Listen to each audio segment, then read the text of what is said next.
today's lecture, we will be looking at the Mughal Empire, that is lesson number 20. Okay, the learning objectives of this video are: first one is political history of Mughal Empire, Babur and his achievements, Humayuns' difficulties and source, interregnum, and Akbar and its achievements, religious policy of Akbar, then Jahangir and Shah Jahan, Aurangazeb and his religious policy, then causes for the decline of Mughal Empire. Okay, political history. First, the founder of Mughal Empire is Babur. Okay, Babur. His original name is Zahiruddin Muhammad.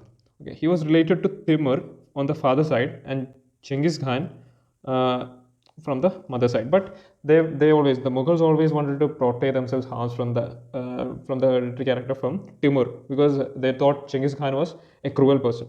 Okay, Babur succeeded his father Umar Sheikh Mirza as a ruler of Farghana. Okay. Babur initially ruled Farghana, but soon he was defeated by his distant relative, and as a result, he lost his kingdom. Okay, he became a wanderer, and after that, later he captured Kabul from one of his uncles. Okay, and after that, he took interest in conquering India. Then, on the eve of Babur's invasion to India, as we have discussed, okay, there was some Muslim rulers, that is Sultans of Delhi, Gujarat, Malwa, Bengal and Deccan, and two prominent Hindu rulers. See, in the previous video we have seen about Rana Sangha of Mewar and Vijayanagar Empire. Okay, and Babur started from Kabul to conquer Delhi. He was actually invited to conquer by Daulat Khan Lodi, and he was defeated. He defeated its governor Lahore and defeated Daulat Khan Lodi, and he proceeded against Delhi, where he was actually invited by Daulat Khan. Then he attacked Ibrahim Lodi, the Lodi dynasty. Okay, but when the Daulat Khan Lodi invited Babur, it was on a context that he will come and he will overthrow Ibrahim Lodi and he will go back. But that didn't happen. Babur was planning to stay in India. Okay, in the first battle of Panipat took place between Babur and Ibrahim Lodi, who was killed. Ibrahim Lodi was killed in the battle, and Babur's success due to his cavalry. Why? What was the reason of cavalry and artillery? He had superior gunpowder. He was gunpowder. He has more gunpowder than Ibrahim Lodi. Okay, and Babur occupied Delhi and sent his son Humayun to seize Agra. Okay, Babur proclaimed himself the Emperor of Hindustan. Okay, his subsequent victories over Rana Sangha and Afghans secured his position as the ruler of India. Rana Sangha of Mewar was a great Rajput warrior. He marched against Babur, and in the Battle of Kanuha, held in 1527, Babur won a decisive victory over him. Battle of Kanuha was battle between Babur and Rana Sangha. Okay, then Babur conquered Chanderi from another Rajput ruler, Medini. Always remember this Battle of Kanuha between Babur and Rana Sangha. Okay, then Babur consolidated his power in India. There was also he defeated Afghans in the Battle of Gogra. Okay, he was actually of Turkish origin. It should be noted. Then going down, we have estimate how was the character of Babur. Babur was a very good statesman and a man of solid achievements. Okay, he was also a great scholar in Arabic and Persian languages. Turkey was his mother tongue. He wrote his memoirs by Tusek al-Baburi in Turki language. He provides a vivid account of India. He frankly confesses his own failures without suppressing any facts. He was also a naturalist and described the flora fauna of India. Okay. Then we come to his son, Humayun. Humayun was the eldest son of Babur. Humayun means fortune, but he remained most misfortunate ruler of Mughal Empire.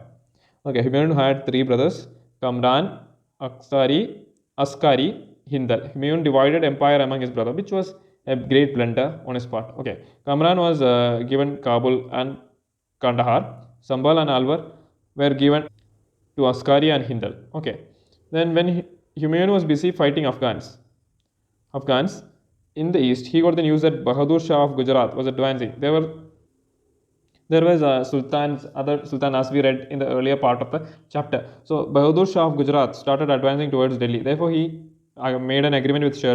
It is actually Shah. Okay, and they proceed towards Gujarat. Okay, Humayun captured Gujarat from Bahadur Shah and appointed Askari as his governor. But soon Bahadur Shah recovered Gujarat from Askari, who fled from there. Okay, meanwhile, Shah became powerful in the east. Humayun marched against him, and in the Battle of Kausa was Humayun versus Sher Khan. Sher Khan destroyed the Mughal army, and Humayun escaped from there.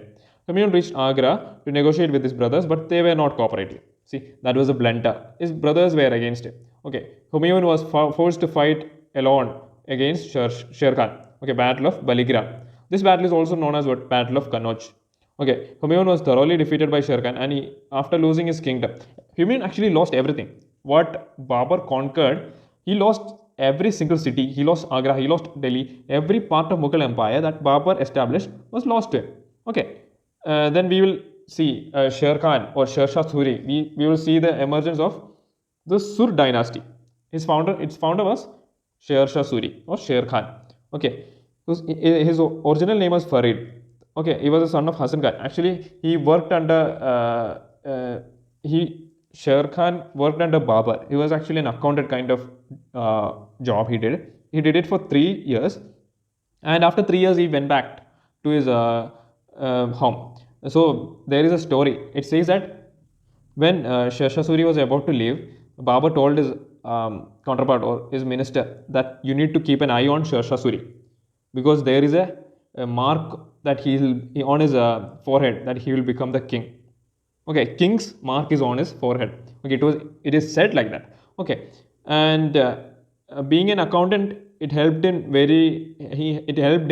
in very much in determining land revenue and all. We will see to it. Okay, for his bravery, an Afghan king named him Sher Khan. Okay, we have seen already how he defeated Humayun in the Battle of Chausa and became the ruler of Delhi. Okay, now we are looking at the character of Sher Shah Suri. Sher Shah waged extensive war with Rajputs and extended his empire. His conquests include Punjab, Malwa, Sindh, Multan, and Bundelkhand. Okay, and his empire consisted of the whole of North India except Assam, Nepal, Kashmir, and Gujarat. Okay, then Sher Shah Suri's administration. This is a very good characteristics of Sher Shah Suri because he actually worked in the system, so he knows every fault, how it should be done. I think he was actually a revenue collector under Babur. So he organized a brilliant administrative system. The central government consisted of several departments. The king was assisted by 4 important ministers. It was similar to that of sultanates. Okay, Diwani al-Wazirat, it was a finance department. Diwani al-Aris, in charge of army. Diwani al-Rasalat, the foreign minister.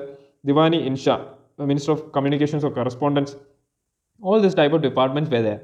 And also, Sher Shah Empire was divided into 47 sarkars. Okay, chief Sikdar and the chief Munsif, law and order, and judge was Munsif, was the 2 officers in charge of the administration in each sarkar. How many sarkars were there? 47. Each sarkar was divided into several paraganas. Sikdar, Amin, Futedar, all these, just read through it. There is highly unlikely less chances that it can be asked. Okay, now we are coming to the main part. The land revenue system. Land revenue was properly managed. It was well organized under Sher Shah. Actually, this land revenue administration was later adopted by Akbar and other Mughal emperors. Okay, land survey was carefully done. All cultivable lands were classified into 3 classes. First one, good, middle, then bad. The state's share was 1/3 of the average produce and it was paid in cash or crop. Okay, his revenue reforms increased the revenue of the state. Sher Shah introduced new silver coin called dam. It's easy to understand or easy to memorize. Dam. Okay, and they were in circulation till 1835. Okay, 1835. Just remember it. See, he lived till 1540 and 1545, and the coin that was issued by him, it was in circulation till 1835. That was the capability of his administration. Okay, Sher Shah had also improved the communications by laying 4 important highways. They were Sunargon to Sindh, Agra of Burhanpur, Jodhpur to Chittor, Lahore to Multan. Rest houses were built on the highways for the convenience of the travelers. Police was effectively reorganized and crime was less during his regime. Okay. And military administration was also effectively reorganized. And also he borrowed ideas of branding horses from Alauddin Khilji. We have seen it in the previous lecture videos. Do see them before watching this video about Mughal Empire because it is all connected. Some ideas or some administration ideas of some kings were based on what other people before them did. So it is all kind of connected. Even the departments. See, all these departments were similar to that of the Delhi Sultanates.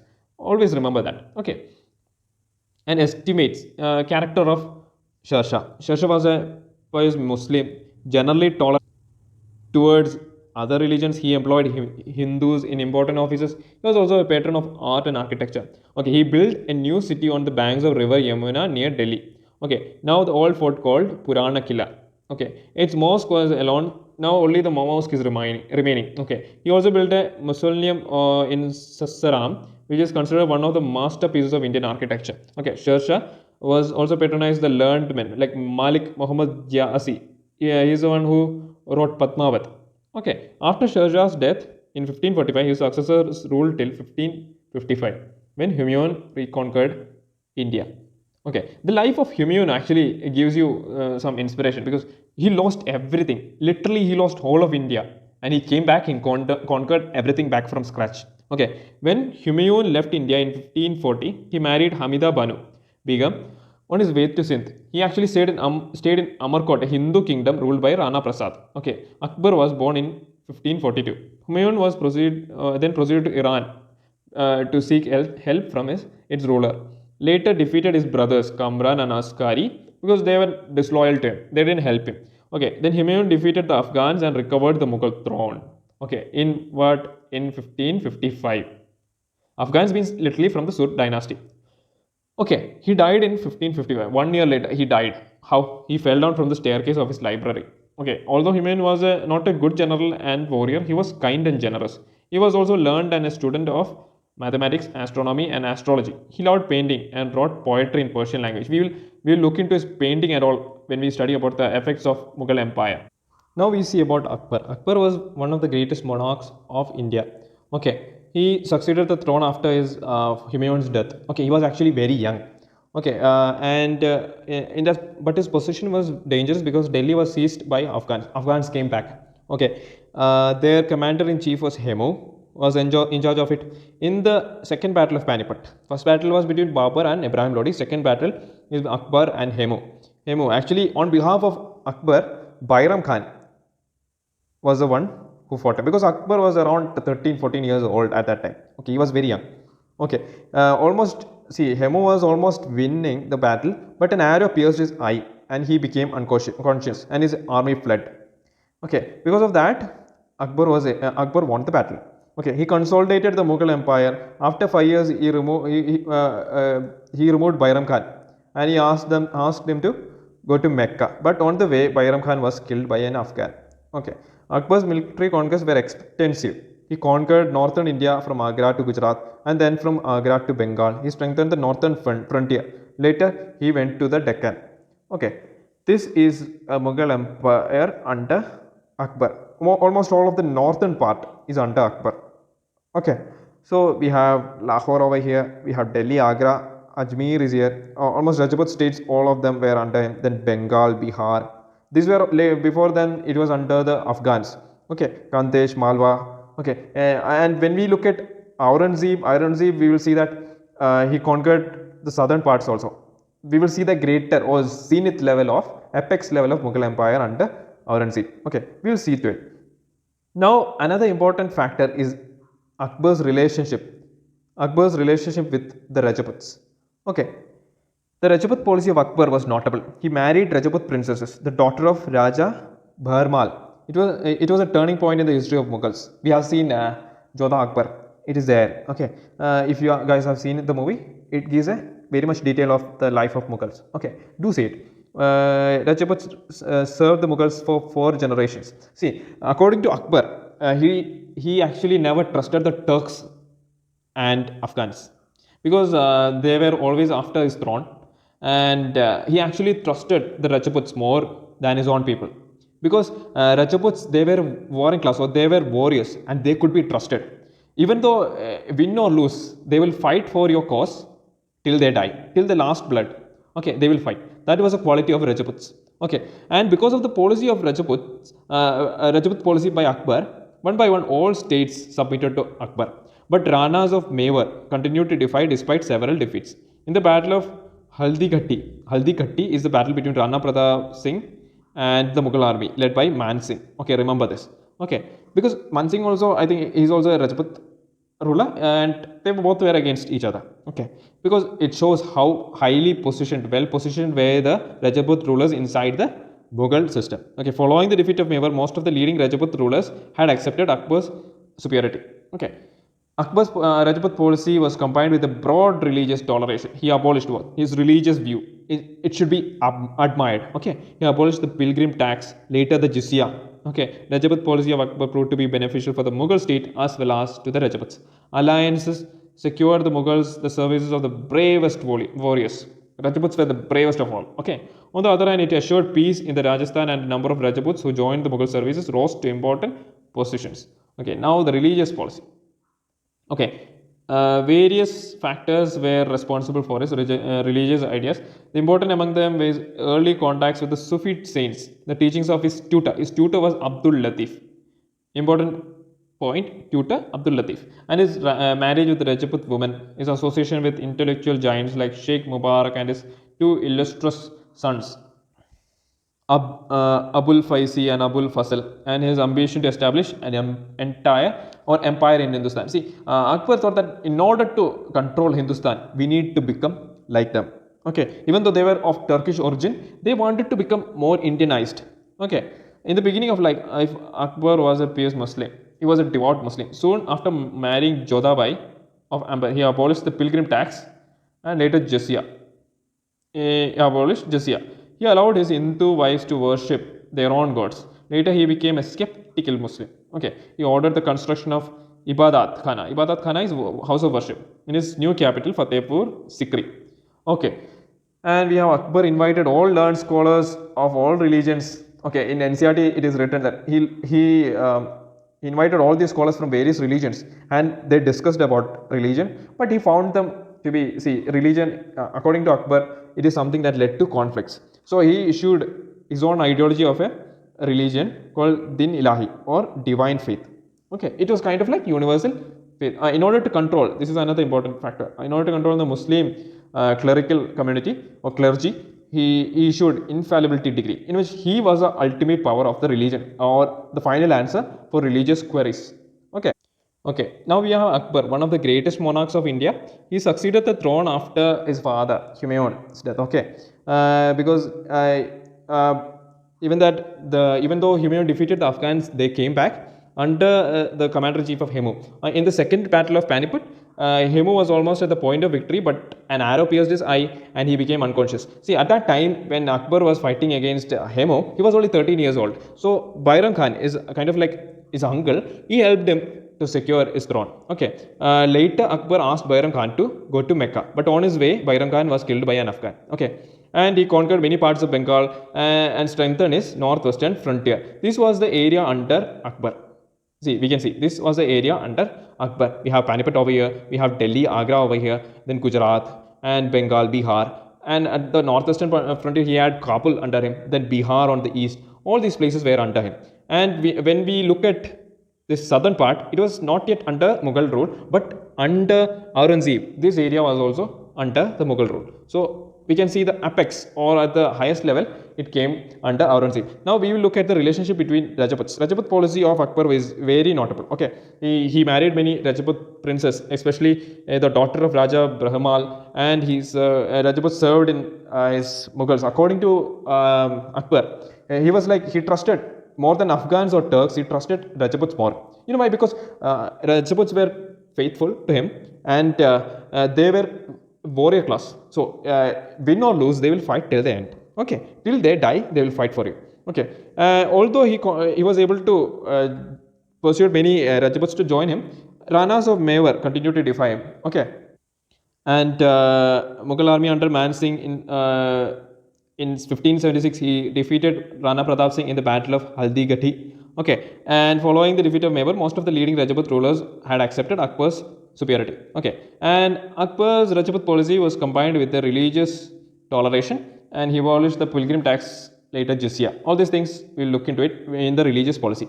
Okay, Akbar rose to fame in the pages of history due to his religious policy. Okay, according to him, it was an influence, we can say, from the Sufi saints, teaching of his tutor Abdul Latif, his marriage with the Rajput woman, and association with intellectual saints like Sheikh Mubarak and his sons Abul Fazil and Abul Fasl, and his ambition to establish Hindustan, an empire in Hindustan. According to him, he thought that in order to conquer Hindustan, He needed to be Indianized. Okay, so he abolished the pilgrim tax, and he also abolished jizya. Okay, he allowed Hindu wives to worship their own gods, and we can see he ordered the construction of a house of worship called Ibad Khana in his new capital Fatehpur Sikri. And another thing, it's mentioned in NCRT that Hinduism, Jainism, Christianity, and Zoroastrianism, all these religious leaders were called by him, and they were allowed to discuss about religion. And he found that religion was something that made conflict between people, and he issued, in order to control the Muslim ulmas, he issued an infallibility degree. Okay, in which the final answer for religious queries was by the emperor himself. And according to I said about the discussions made by religious leaders, he created his own religion called Din Ilahi, but it failed. It could only amass the followers of 15 members, including Birbal. Okay, it was about universal peace and land revenue administration under the influence or with the help of Raja Tondramal. Land revenue system under him, it was called Sapti or Bandobast system. Okay, it was known as the Hashala system. Okay, and land was divided into 4 categories: Polaj, Paruti, Chahwarar, Banjar system. Okay, just read through it.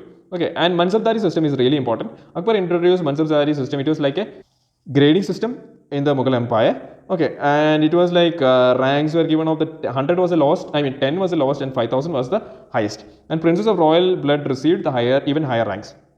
Ranks were divided into 2 types, Sat and Savar. Sat means personal and fixed and personal status of a person. Savar was a rank indicated on the number of soldiers a person could maintain, and each Savar had to maintain at least 2 horses. Okay, it was a system in which once there was an attack, these Mansabdars were able to unify the soldiers and all. Okay, all appointments and promotions as well as dismissals were made directly under the emperor. Then we have Jahangir. When Akbar died, Prince Salim succeeded with the title of Jahangir. Jahangir's rule witnessed a spate of rebellions. His son Kharasu revolted but was defeated and imprisoned. But he was supported by the 5th Sikh Guru Arjan. Okay, and he was beheaded. Guru Arjan was beheaded. Now Noor Jahan. Noor Jahan is a very important character in Jahangir's life. Okay, Jahangir married Mehrunisa, who was known as Noor Jahan. Her father Ityamadullah was a respectable person. Okay, he was given the post of chief diwan. Noor Jahan was a very, we can say, cunning or clever woman. Okay, she was actually the person who was controlling the empire on behalf of Jahangir. Okay, Noor Jahan's elder brother Asaf Khan was appointed as Khan-i-Zaman, a post reserved for nobles. Asaf Khan's daughter Arjunman Banu Begum married Jahangir's 3rd son, Prince Khurram. Who was Khurram? Who was Shah Jahan. Okay, and this princess was later became Noor Jahan. Sorry, not Noor Jahan, Mumtaz. Okay. Then it was believed that some historians that Noor Jahan formed a group called Junta, and there was kind of like a conspiracy. So Shah Jahan was against her. Okay, so this drove Shah Jahan into a rebellion against his father in 1622, and he was able to. He felt that Jahangir was completely under Noor Jahan's influence. As I told you earlier, she was a very clever woman. She even issued coins with Noor Jahan and Jahangir. Okay, images. Okay, till Jahangir became weak due to illness, he only took important political decisions. It revealed in his autobiography. However, it was clear that Noor Jahan dominated the royal household and set new fashions based on Persian traditions. And she encouraged Persian art and culture in the court. Okay, she was a constant companion of Jahangir and even joined him in his hunting. Okay, rise of Shah Jahan was able to remove Noor Jahan, was given a pension, and she lived a retired life till her death after 8 years. Okay, and he led an expedition to Kandahar, but it was a failure. Many Mughal soldiers died there. Okay, now we see Shah Jahan launched a prolonged campaign in the northwest Indra. This is Kandahar. Many Mughal soldiers died there. Okay, and he stopped the campaign. Okay, Deccan policy was more successful. He defeated the forces of Ahmednagar and annexed it. Both Bijapur and Golconda signed a treaty with the emperor. See, Bijapur and Golconda, Ahmednagar, these are all the Deccan Sultanates, which came after the disintegration of the Bahmani kingdom. We can link like that, okay? And 4 Mughal provinces in the Deccan, Khandesh, Berar, Telangana, Daulatabad, they were put under the control of his son, Aurangazeb, another important Mughal emperor, is coming into picture. Last years of Shah Jahan's reign was clouded with a bitter succession war among 4 sons. Dara Sikho, Crown Prince; Suja, Governor of Bengal; Aurangzeb, Governor of Deccan; Murad Baksh, Governor of Malwa and Gujarat. Okay, Shah Jahan fell in fell ill at Delhi, but he later recovered. But princes started fighting for the Mughal throne. Aurangzeb emerged victorious. Okay, he forced Shah Jahan to surrender. Shah Jahan was confined to the female apartments of Agra, but he was not ill-treated. Okay, Shah Jahan lived for 8 long years, lovingly nursed by his daughter Jahanara. Okay, and he died beside his wife's grave in Taj Mahal, Mumtaz grave in Taj Mahal. And now we will look into Aurangzeb. Aurangzeb is a very important character. Okay, because under him, the Mughal empire was at its peak, we can say. It controlled many territories, and when we are not considering his religious policy, he was a really good person. Okay, only in religious policy he was a failure, we can say, and we will look into it. Okay, he assumed the title of Alamgir. Alamgir, this is important. Alamgir, or world conqueror. His military campaigns in his 10 years of reign were a great success. But he faced serious difficulties in the later part of the reign. The Jats, Southern Namis, also the Sikhs revolted against him. Revolts were met with harsh religious policy. Okay, now Deccan policy. Deccan policy is considered to be the policy that led to the fall of Mughals. Okay, actually, the Muslim territories were actually guarding against the Mughal controlled areas. From there was Ahmedabad, Nagar, Deccan Sultanates were here, and there was Maratha Empire over here. Okay, this was what happened. Deccan policy of the Mughals started at the reign of Akbar. He conquered Khandesh and Berar. Jahangir fought against Malik Amber of Ahmednagar during Shah Jahan's reign. Aurangzeb as governor of Deccan, followed by aggressive Deccan policy when he became the Mughal emperor for the first 25 years. He concentrated on northwest frontier. Okay, at this time, Maratha ruler Shivaji, Maratha's power was increasing at that time. Okay, to contain the spread of Marathas, what he did? He decided to invade Bijapur and Golconda. These were actually Muslim areas only, Muslim sultanates only. He defeated Sikandar Shah of Bijapur and annexed his kingdom. Then he proceeded against Golconda and eliminated Qutb Shahi dynasty. It was also annexed by him. Okay. In fact, the destruction of the Deccan kingdoms was a political blunder on the part of Aurangzeb. The barrier between the Mughals and the Marathas was removed, and this led to the campaigns that exhausted the Mughal treasury. According to Jain Sarkar, the Deccan also ruined Aurangzeb. Okay, as I told you before, we will look at the map of India under Aurangzeb. See, he was able to conquer much of India. Even the South India was under him, except some parts of Kerala. Kerala always managed to remove from the North Indian influence, we can say. Even they didn't allow BJP rule there. Okay, and when we look here, this part, Goa, all this part, there were also influences of Portuguese at that time. Okay, just keep that in mind. In the later part of the textbook, we will look into it. Now, we will look at religious policy of Aurangzeb. Aurangzeb was a staunch and orthodox Muslim. This was actually the negative part of it, to a large extent. Okay, he created a separate department to enforce moral codes under a high-powered officer called Muhattazib. Okay, drinking was prohibited. Cultivation and use of bhang and other drugs were banned. Aurangzeb forbade music in Mughal court. He discontinued the practice of Jaraka Darshan. Jaraka Darshan is like when the emperor came out of the window side, people would bow to him. We have seen in Jodha Akbar, we have seen it, right? It was like Alambana. All the people will first a person will call out that emperor is coming, and all the people will bow. Okay, that system was removed by Aurangzeb because he told that it was against Islamic culture. Okay, and initially Aurangzeb banned the construction of new Hindu temples and repair of old temples, and he began the policy of destroying Hindu temples. He wanted a Islamic rule in India. Okay, he was also against the Shia faith. Okay, the celebration of Muharram was stopped, and the invasion of Deccan Sultanate were partially due to its hatred towards what? Shia faith. And here I forgot to mention this. He discontinued the practice of Jaraka Darshan. That was said. Before that, there is another important thing. He also, I can't find it. He also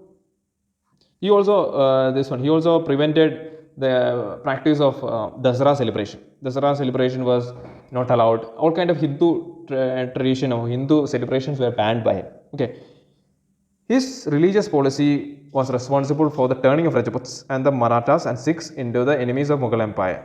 it was also resulted in the rebellion of Jats of Mathura, Satnamis of Mewar. Therefore, Aurangzeb was held responsible for the decline of Mughal Empire. Especially his religious policy was responsible for the decline of Mughal Empire. And personality and character of Aurangzeb. Okay. In his private life, Aurangzeb was an industrious and disciplined person. He was very simple in food and dress. He earned money. See, even though he was rich, he was the emperor. He earned money for his personal expenses by copying Quran and selling those copies. Except from his harsh religious policies, as a person, he was a really good person because he was learned and proficient in Arabic and Persian languages. He was a lover of books.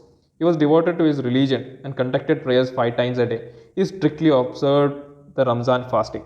Okay, in the political field, he committed many serious mistakes. He misunderstood the true nature of Maratha movement and antagonized them.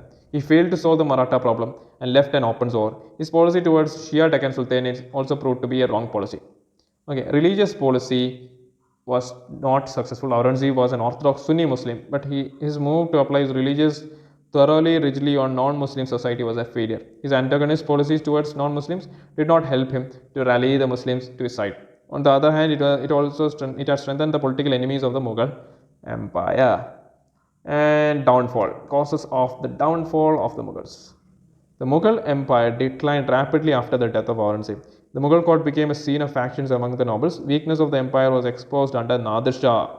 Nadir Shah, he invaded Mughal Empire and looted Delhi.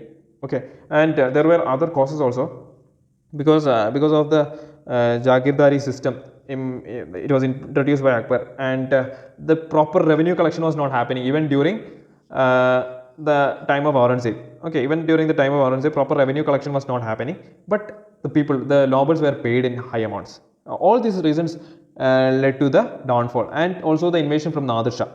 And the weak successes and demoralization of the Mughal army, continuous attack from Nadir Shah, Ahmad Shah Abdali, all these things, and also the Europeans also came into the picture. All these things led to the collapse of the Mughal Empire. Okay, what we learned in this chapter: the political history of the Mughal Empire from Babur to Aurangzeb, achievements of Babur and the difficulties of Humayun, Sur dynasty, reign of Akbar, his administration and Mansabdari system and religious policy, Jahangir, Shah Jahan and the war of succession, Deccan policy of Aurangzeb and his religious policy, and the decline of Mughal Empire. See, I think I was able to give some extra points other than what is given in the chapter. Okay, and also I think at certain part I think I repeated some part of it, especially in the Akbar region. I don't know because I was not properly concentrating on the recordings. So keep that in mind. If it comes, if it has happened, do skip that part and continue. Okay, and thank you for watching the videos, guys, and God bless you all. Jai Hind.